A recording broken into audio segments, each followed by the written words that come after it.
So I was there on a 2-week contract and lived with them 24/7, and just to help them get orientated to the police college and the regiment.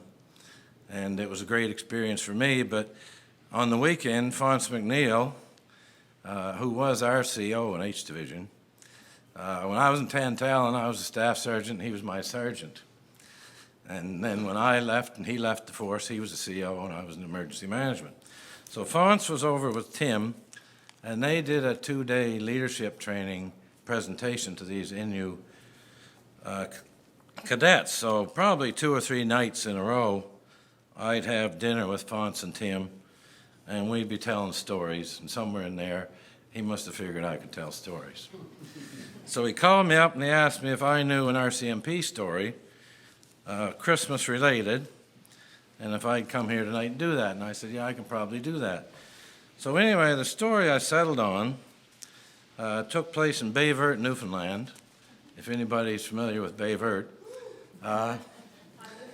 Well, I lived there for 3 years, so did my wife Irene, and this is 1975, and I called my buddy who was on this call with me. His name's Dave, and we both figure it was probably Boxing Day night, 1975. And if you don't know Bayvert, when I lived there, it was a rockin' place, I'd call it, because they had 2 mines. Probably 500 people worked at each mine, and there was tons of money, and everybody there was from anywhere in Canada. And it was a busy spot. It was a fun place to be. They had all the amenities, and my wife's a nurse. She worked at the hospital. Most of the members' wives were nurses or hospital types, and they all worked at the hospital, and it was a good place to be. And we were all young, newly married. Nobody had children. And there was a sergeant in charge of the detachment and 5 constables. So this particular night we call it night patrol back in those days. And I'd say it was either a 6 to 2 shift or a 7 to 3. And myself and this guy, Dave, we were the ones that were working. And you'd just drive around the community at night checking cars, checking buildings, business checks for people breaking in or whatever. And any calls that come in, we'd have to answer the calls. So I'd say about 10 o'clock that night, we went and dropped in on a house party that was out in the town site where we lived, and my wife was there. Dave's wife, Sandy, was there. And we just stopped in and had a coffee, and some of the members were there that weren't working. And I think the guy that owned the house was one of the local teachers. And we all kind of hung out. Like I say, we're all young. Nobody had any children. So while we were there, we got a call on the radio to return to the office, and Sergeant wanted to see us back at the office. Well, in those circumstances, when you get those kind of calls, you know there's nothing good happening. So we leave the party, we go back to the office, and the scenario that took place was in Bayvert, like the town's kind of on the side of a hill, and the harbor and the bay is down there. The town is down over the hill, detachment's up on the hill, and all the stores are down around the square downtown. Then there's a government wharf there. If you know, most rural Newfoundland communities, everyone has a government wharf. Probably about 100-foot concrete wharf out into the bay or the ocean. Anyway, there's an oil boat tied up there, an oil tanker that was in there overnight, and they'd be filling up all these tanks for the community. Anyway, as it was, the crew on the tanker, it'd be like a 150-foot, 200-foot boat, quite a big boat, big ship. And the crew were all partying down in the galley, and they're all drunk, and they're all playing cards. Somebody said something they shouldn't have. And one of the guys gets up, goes back to his room, gets a rifle, comes back in the galley, and shoots at the table. Whether he knew who he was trying to hit or not, he was drunk. As it turns out, he didn't hit anybody. The shell goes down through the floor between the people at the table, and they all scatter, and then the guy tries to reload the rifle, and the gun jams, and the shell's jammed in the gun, and everybody takes off. Well, then the captain, he calls our office, wants the police to go down, find the guy on board, so they don't know where he is now, and protect life and property, and that's your job. So we go back to the office, and this is what we're told. And we're also told, because we're the two people on duty, we're the ones going on the ship to try and find the guy, which didn't sound like a very good scenario, but as life would have it, that's what you were there for, and that's what you did. Now, back in those days, I'm sure Barry Pitcher would appreciate this, we didn't have ERT. No SWAT teams, no ERT, no bulletproof vests, just Mounties doing what they were expected to do.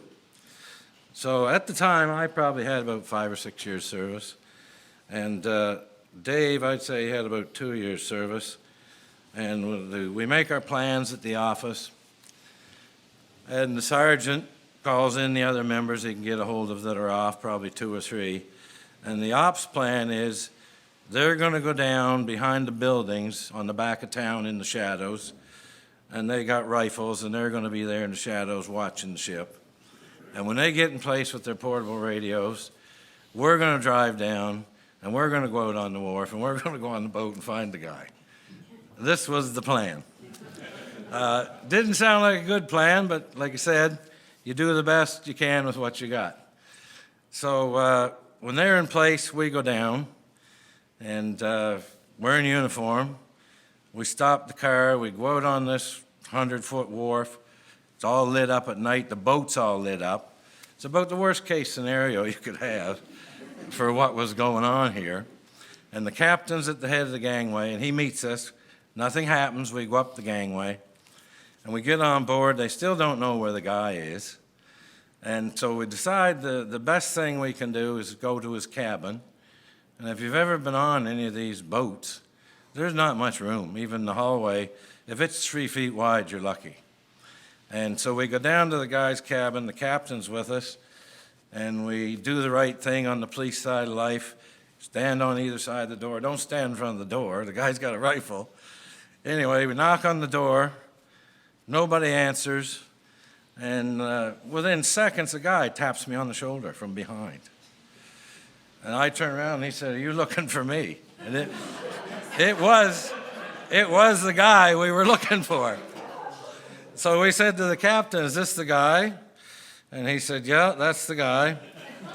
So anyway, we place him under arrest, take him back to the office, search him, we get the rifle out of his room, and we go back down on the boat, we take pictures for court, we interview the witnesses. And like I said, even the people on this boat are from anywhere in the world, eh? Well, the next morning, the boat's gone without the guy. We got the guy probably for 2 days. Fonts would know. We take him to Springdale to court, which is about 60 miles away, and he gets whatever amount of time, 6 months or a year, whatever he got for his actions.